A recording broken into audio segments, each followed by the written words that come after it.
ভাইয়েরা, সকলকে জানাই ইসলামী আন্দোলন বাংলাদেশ চুয়াডাঙ্গা জেলা শাখার পক্ষ থেকে আন্তরিক মোবারকবাদ।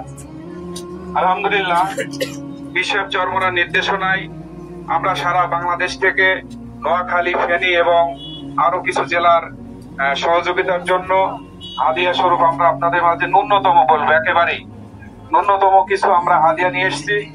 আপনারা এই হাদিয়া গ্রহণ করছেন, এজন্য আমরা চুয়াডাঙ্গা জেলাবাসী আন্তরিকভাবে আমরা আপনাদের মোবারকবাদ জানাচ্ছি। ইসলামিক আন্দোলন যেহেতু সরাসরি এখন পর্যন্ত অনেকেই পুনর্বাসন করছে, কিন্তু হচ্ছে যে ঘরের জন্য টিন বা অর্থ দিয়ে যে সহায়তা, এটা ইসলামিক আন্দোলন শুরু করেছে প্রথমে।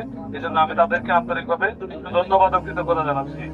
আমি আবারও হচ্ছে আমাদের চুয়াডাঙ্গা জেলা শাখা এবং হচ্ছে আমাদের ইসলামিক আন্দোলনের আমাদের নেতৃত্বে আছেন আমাদের চরমোনাইয়ের বিষয়ে, ওনাকে আন্তরিক ধন্যবাদ ও কৃতজ্ঞতা জানাচ্ছি। আমাদের বেগমগঞ্জ উপজেলা এই 42টি পরিবারের মধ্যে থেকে তাদের পুনর্বাসন কার্যক্রমে অংশগ্রহণ করার জন্য।